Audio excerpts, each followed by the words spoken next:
dinasehatkan oleh Rasulullah Sallallahu Alaihi Wasallam. Kita berkumpul di suatu majlis yang oleh agama dinamai majlis zikir.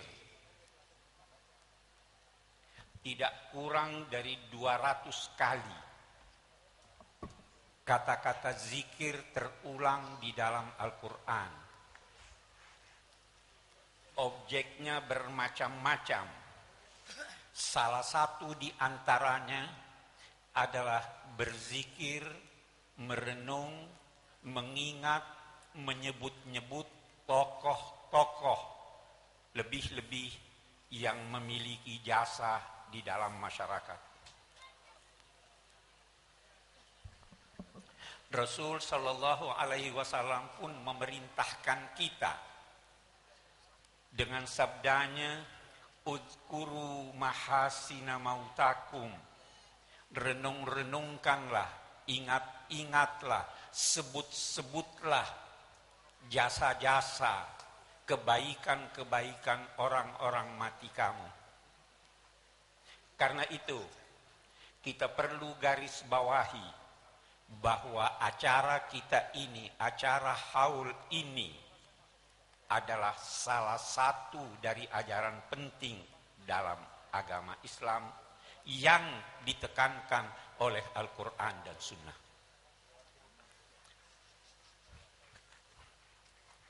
Kalau kita berbicara tentang Gus Dur,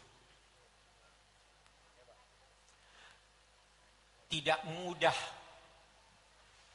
membicarakan tokoh ini karena tidak mudah menemukan kunci kepribadian almarhum. Bahkan bisa terkesan bahwa ada semacam kontradiksi dari sikap-sikap beliau. Beliau itu serius, tetapi suka bercanda. Dalam hal-hal serius seringkali kita dengar Gus Dur berucap, "Begitu aja kok repot."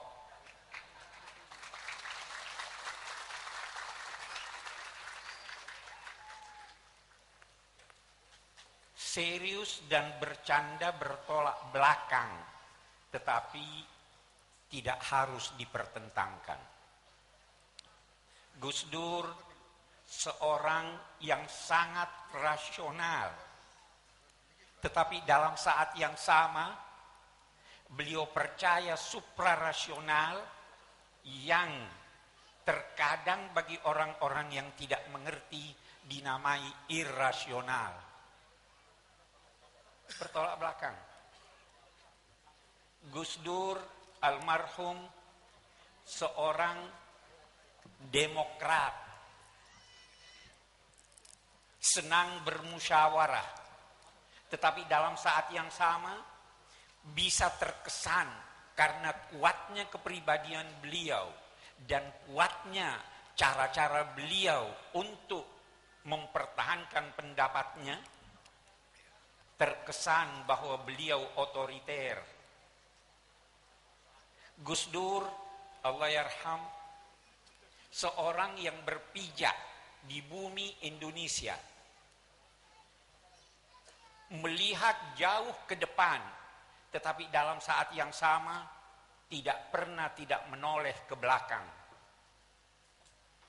Gus Dur bukan saja mengumandangkan dan mempraktekkan ungkapan yang dikenal oleh agamawan dengan al-muhafazatu alal qadimis salih wal akhdhu bil jadidil aslah, tetapi Gus Dur lebih dari itu. Bukan hanya sekedar memelihara yang baik dari masa lalu serta mengambil yang lebih baik yang ada masa kini. Beliau bukan sekedar mengambil, tetapi mempersembahkan sesuatu yang orisinil baru dari Gus Dur.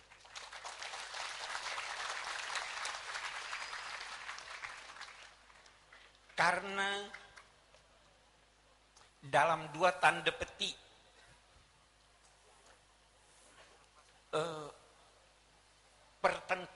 pertentangan ini, maka sikap masyarakat terhadap Gus Dur juga berbeda. Ada yang sangat mengagumi Gus Dur, tapi ada juga yang tidak paham tentang Gus Dur, itu mempersalahkan Gus Dur.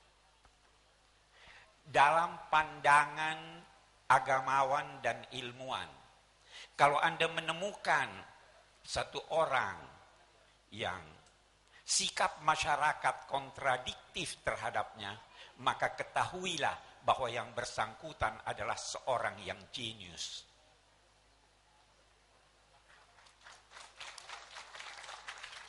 Dan karena itu, agama mengingatkan agar yang terlalu senang jangan melampaui batas dalam kesenangannya, dalam cintanya, dan yang tidak senang jangan melampaui batas dalam kebenciannya. Rasul Shallallahu Alaihi Wasallam bersabda menyangkut Sayyidina Ali karramallahu wajhahu, ada yang sangat-sangat mengagungkan beliau, melebihi kedudukan beliau, dan ada juga yang membenci beliau. Rasul Shallallahu Alaihi Wasallam bersabda, ya Ali, yahliku fika rajulan. Wahai Ali, ada dua kelompok manusia yang binasa menyangkut sikapnya terhadap engkau. Yang pertama, terlalu cinta kepadamu. Dia binasa kalau terlalu cinta melebihi batas. Dan yang kedua, terlalu benci kepadamu. Kita ingin menempatkan Gus Dur pada tempatnya yang sebaik-baiknya. Kita tidak ingin terjadi kecintaan kita mengantar kita kepada syirik. Tapi dalam saat yang sama, kita tidak ingin ketika kita tidak sependapat dengan beliau, menuduh beliau dengan tuduhan-tuduhan yang tidak benar.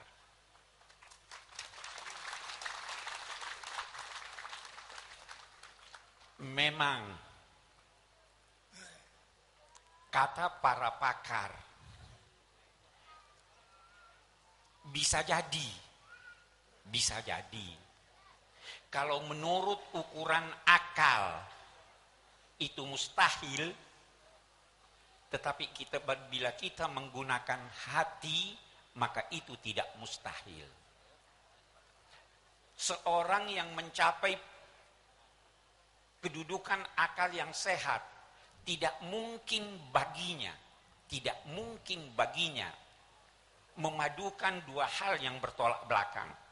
Tetapi seorang yang mencapai puncak akal dan puncak kesucian jiwa, dia dapat mencapai dan menggabung dua hal yang bertolak belakang. Itu sebabnya sejak dulu ada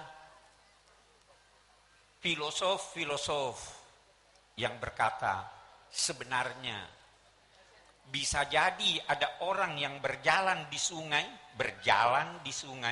tapi dalam saat yang sama dia berhenti. Al-Quran menyatakan, wa ma ramaita iz ramaita walakinnallaha rama. Bukan engkau yang melempar waktu engkau melempar. Bagaimana bisa jadi ini?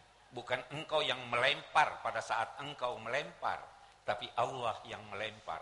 Dua hal yang bertolak belakang.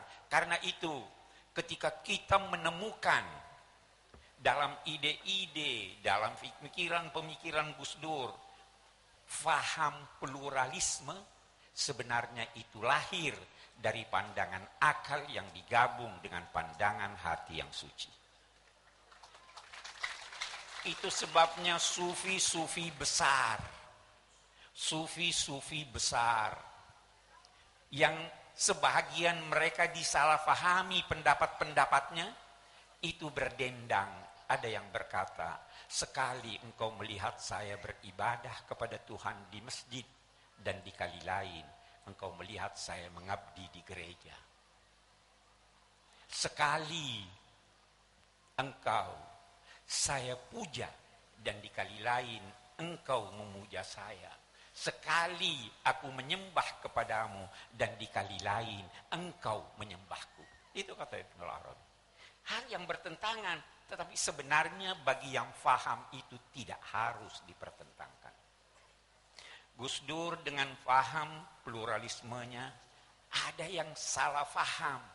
Padahal kalau kita merujuk kepada Al-Quran, kita merujuk kepada sunnah Nabi Sallallahu Alaihi Wasallam, kita akan menemukan itu sangat sejalan dengan apa yang diajarkan oleh Nabi. Kalau kita baca surat perjanjian Nabi kepada kelompok Kristen Najran, boleh jadi ada orang yang tidak percaya itu. Saudara tahu, antara lain dikatakan di sana bahwa umat Islam harus membantu umat Kristen kapan dan dimanapun, sehingga jika mereka membutuhkan dana untuk membangun gereja-gereja mereka, hendaklah dia dibantu bukan sebagai utang, tetapi bantuan yang tulus. Itu perjanjian Nabi. Yang semacam itu yang difahami oleh Gus Dur. Bagi orang yang tidak faham sejarah, dia katakan, oh ini melanggar. Karena itu sangat wajar jika kita kembali kepada pikiran-pikiran Gus Dur. Sangat wajar apabila kita teruskan pikiran-pikiran beliau, apalagi dewasa ini. Gus Dur berpijak masa kini, tapi menoleh ke belakang sekaligus memandang jauh ke depan. Terkadang pikiran-pikiran beliau melampaui masanya, sehingga nanti setelah beliau pergi, masa berubah, baru orang sadar, oh itu dulu Gus Dur benar ketika itu. Disitulah Gus Dur bagaikan mendendangkan syair yang menyatakan, sayadkuruni qaumi iza jadda jidduhum wa fil lailatiz zalma'i yuftaqadul badru. Umatku, kaumku akan mengingat-ingat saya pada saat krisis mereka. Dan memang purnama itu dicari-cari waktu kelamnya malam. Allah yarham Gus Dur. Semoga Allah menempatkan beliau di tempat yang sebaik-baiknya. Wassalamualaikum warahmatullahi wabarakatuh.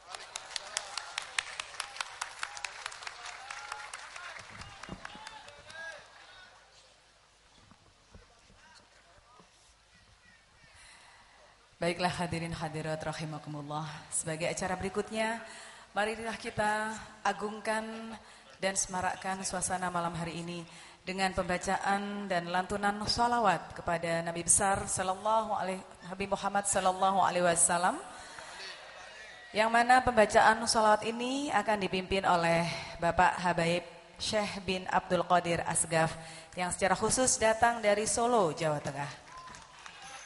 Allahumma sholli ala sayyidina Muhammad.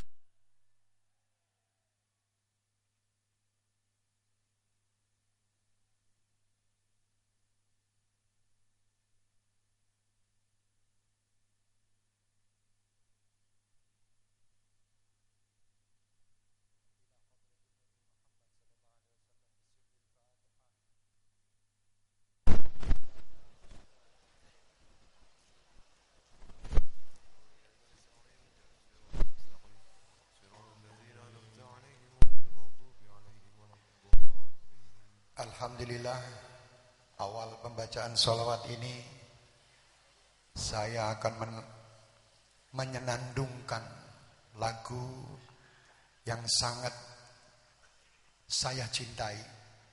Sewaktu saya mendengar bahwa lagu syair tanpa waton, alhamdulillah ini saya hadiahkan untuk ibu kita, supaya ibu masih terus terkenang dengan Mbah Gus Dur. Dan insya Allah waktu saya mendengar lagu itu, saya mengatakan bahwa saya harus bisa niru.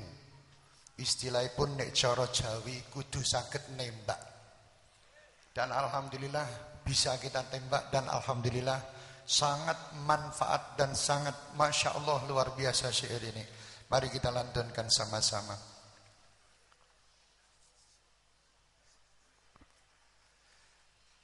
Astaghfirullah Rabbal baraya, astaghfirullah minal khataya, Rabbi zidni ilman nafi'an wa wafiqni amalan salihan. Ya Rasulullah salamun alaik ya Rasulullah